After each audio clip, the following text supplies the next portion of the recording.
Society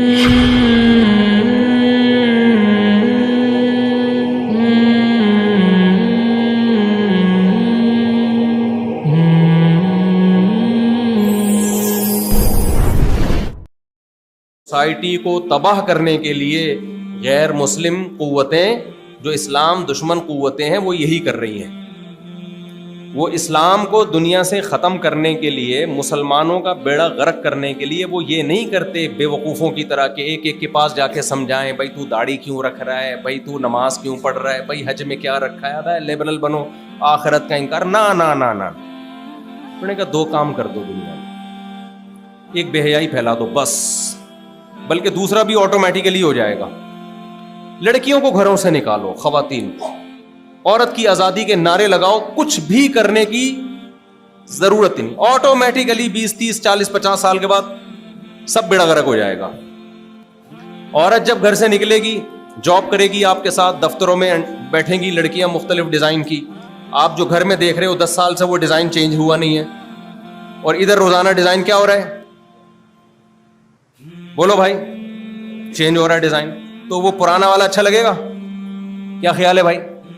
وہ اچھا، ادھر انٹیوں سے آپ کی دوستیاں ہوں گی، انٹیوں سے دوستیاں ہوں گی، زنا پھیلے گا سوسائٹی میں، لڑکیاں بے پردہ ہو کے گھومیں گی، کو ایجوکیشن سسٹم آئے گا، یونیورسٹیوں میں، اسکولوں میں، کالج میں لڑکے لڑکیاں اکٹھے بیٹھیں گے تو لڑکوں میں بھی شرم نکلے گی، لڑکیوں میں بھی حیا ختم۔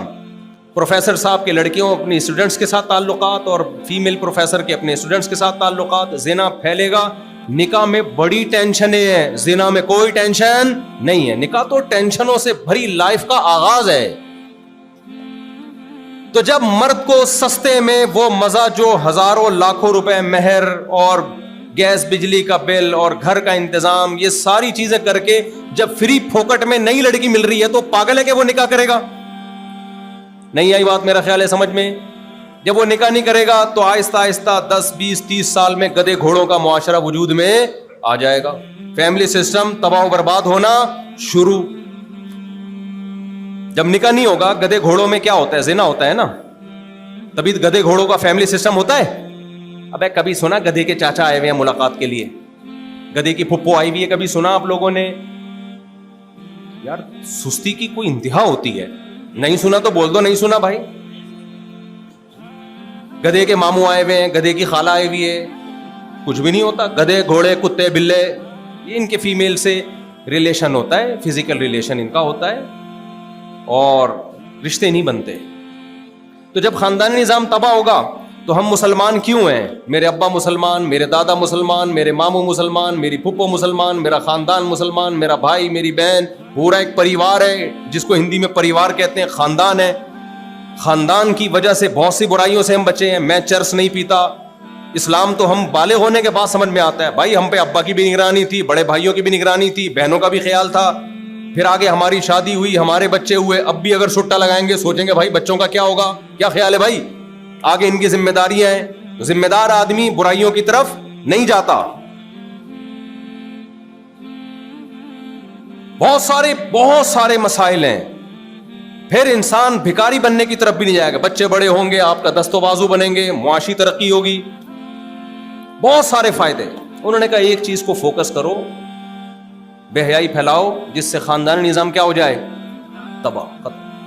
اس کے بعد گدھے گھوڑے پیدا ہوں گے، حکومت کے وفادار ہوں گے، جیسے گورے حکومت کے وفادار، ٹیکس ٹائم پہ دیتے ہیں، بس اس کے علاوہ ہمیں کچھ بھی نہیں چاہیے۔